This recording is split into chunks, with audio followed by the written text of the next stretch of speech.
نہج البلاغہ خطبہ نمبر 1 حصہ دوم تخلیق آدم علیہ السلام۔ پھر اللہ نے سخت و نرم اور شیریں اور شورازار زمین سے مٹی جمع کی، اسے پانی سے اتنا بھگویا کہ وہ صاف ہو کر نتھر گئی، اور تری سے اتنا گوندھا کہ اس میں لس پیدا ہو گیا۔ اس سے ایک ایسی صورت بنائی جس میں موڑ ہیں اور جوڑے اعضاء ہیں اور مختلف حصے، اسے یہاں تک سکھایا کہ وہ خود تھم سکی، اور اتنا سخت کیا کہ وہ کھنکھنانے لگی۔ ایک وقت معین اور مدت معلوم تک اسے یوں ہی رہنے دیا، پھر اس میں روح پھونکی تو وہ ایسے انسان کی صورت میں کھڑی ہو گئی جو قوائے ذہنی کو حرکت دینے والا، فکری حرکات سے تصرف کرنے والا، اعضاء و جوارے سے خدمت لینے والا اور ہاتھ پیروں کو چلانے والا ہے، اور ایسی شناخت کا مالک ہے جس سے حق و باطل میں تمیز کرتا ہے اور مختلف مزوں، بوؤں، رنگوں اور جنسوں میں فرق کرتا ہے۔ خود رنگا رنگ کی مٹی اور ملتی جلتی ہوئی موافق چیزوں اور مخالف ضدوں اور متضاد خلطوں سے اس کا خمیر ہوا ہے، یعنی گرمی، سردی، تری، خشکی کا پیکر ہے۔ پھر اللہ نے فرشتوں سے چاہا کہ وہ اس کی سونپی ہوئی ودیعت ادا کریں اور اس کے پیمانے وصیت کو پورا کریں، جو سجدہ آدم کے حکم کو تسلیم کرنے اور اس کی بزرگی کے سامنے تواضع و فروتنی کے لیے تھا۔ اس لیے اللہ نے کہا کہ آدم کو سجدہ کرو۔ ابلیس کے سوا سب نے سجدہ کیا، اسے عصبیت نے گھیر لیا، بدبختی اس پر چھا گئی۔ آگ سے پیدا ہونے کی وجہ سے اپنے کو بزرگ و برتر سمجھا اور کھنکھناتی ہوئی مٹی کی مخلوق کو ذلیل جانا۔ اللہ نے اسے مہلت دی تاکہ وہ پورے طور پر غضب کا مستحق بن جائے اور بنی آدم کی آزمائش پایا تکمیل تک پہنچے اور وعدہ پورا ہو جائے۔ چنانچہ اللہ نے اس سے کہا کہ تجھے وقت معین کے دن تک کی مہلت ہے۔ پھر اللہ نے آدم کو ایسے گھر میں ٹھہرایا جہاں ان کی زندگی کو خوشگوار رکھا، انہیں شیطان اور اس کی عداوت سے بھی ہوشیار کر دیا، لیکن ان کے دشمن نے ان کی جنت میں ٹھہرنے اور نیکوکاروں میں مل جل کر رہنے پر حسد کیا اور آخر کار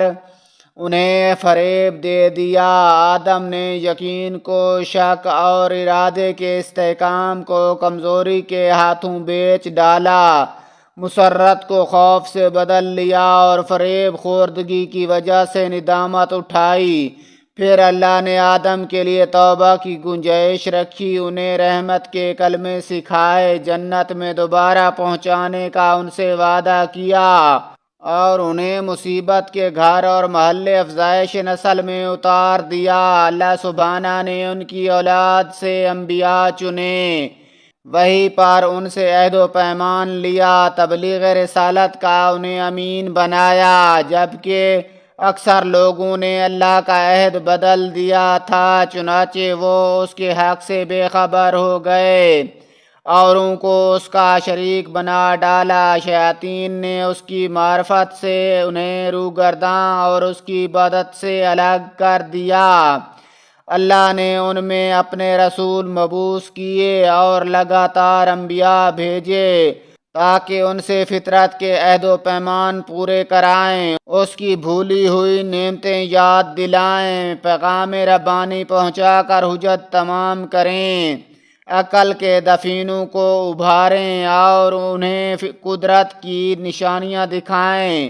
یہ سروں پر بلند بام آسمان، ان کے نیچے بچھا ہوا فرش زمین، زندہ رکھنے والا سامان معیشت، پناہ کر دینے والی جلدیاں، بوڑھا کر دینے والی بیماریاں اور پے در پے آنے والے حادثے۔ اللہ سبحانہ نے اپنی مخلوق کو بغیر کسی فرستادہ پیغمبر یا آسمانی کتاب یا دلیل قطعی یا طریق روشن کے کبھی یوں ہی نہیں چھوڑا۔ ایسے رسول جنہیں تعداد کی کمی اور جھٹلانے والوں کی کثرت درماندہ اور عاجز نہیں کرتی تھی، ان میں کوئی سابق تھا جس نے بعد میں آنے والے کا نام و نشان بتایا، کوئی بعد میں آیا جسے پہلا پہچنوا چکا تھا۔ اسی طرح مدتیں گزر گئیں، زمانے بیت گئے، باپ داداؤں کی جگہ پر ان کی اولادیں بس گئیں، یہاں تک کہ اللہ سبحانہ نے افائے عہد و اتمام نبوت کے لیے حضرت محمد صلی اللہ علیہ وآلہ وسلم کو مبعوث کیا، جن کے متعلق نبیوں سے عہد و پیمان لیا جا چکا تھا، جن کے علامات ظہور مشہور، محلِ ولادت مبارک و مسعود تھا۔ اس وقت زمین پر بسنے والوں کے مسلک جدا جدا، خواہشیں متفرق و پراگندہ اور راہیں الگ الگ تھیں، یوں کہ کچھ اللہ کو مخلوق سے تشبیہ دیتے، کچھ اس کے ناموں کو بگاڑ دیتے، کچھ اسے چھوڑ کر اوروں کی طرف اشارہ کرتے۔ خداوند عالم نے آپ کی وجہ سے انہیں گمراہی سے ہدایت کی راہ پر لگایا اور آپ کے وجود سے انہیں جہالت سے چھڑایا۔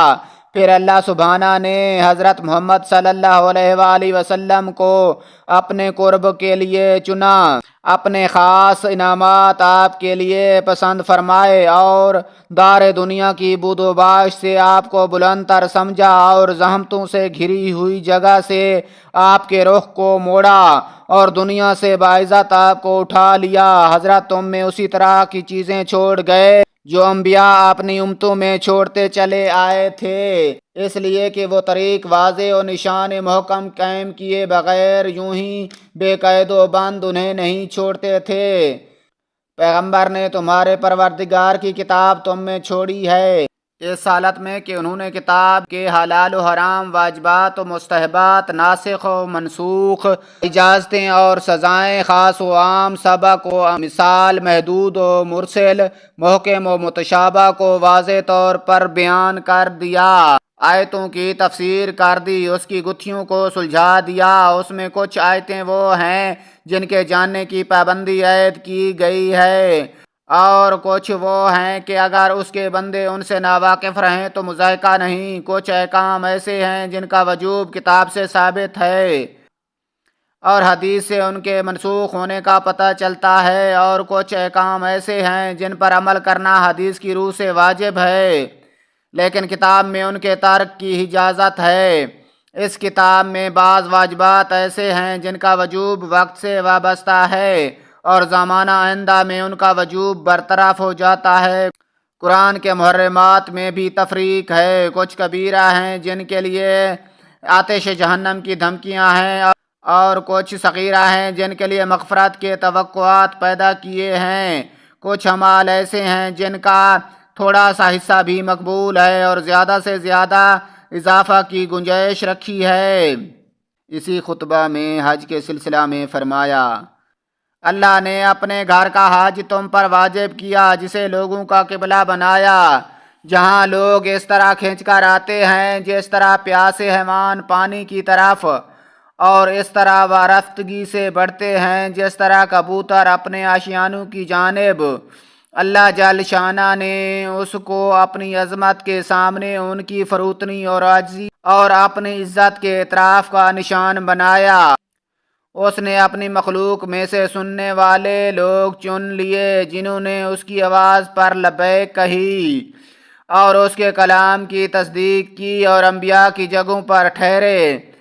عرش پر طواف کرنے والے فرشتوں سے مشابہت اختیار کی، وہ اپنی عبادت کی تجارت گاہ میں نفعوں کو سمیٹتے ہیں اور اس کی وعدہ گاہ مغفرت کی طرف بڑھتے ہیں۔ اللہ سبحانہ نے اس گھر کو اسلام کا نشان، پناہ چاہنے والوں کے لیے حرم بنایا ہے، اس کا حج فرض اور ادائیگی حق کو واجب کیا ہے اور اس کی طرف راہ نوری فرض کر دی ہے۔ چنانچہ اللہ نے قرآن میں فرمایا کہ اللہ کا واجب الادا حق لوگوں پر یہ ہے کہ وہ خانہ کعبہ کا حج کریں جنہیں وہاں تک پہنچنے کی استطاعت ہو، اور جس نے کفر کیا تو جان لے کہ اللہ سارے جہان سے بے نیاز ہے۔ لائک کیجئے، سبسکرائب کیجئے، گھنٹی کے بٹن کو دبائیے۔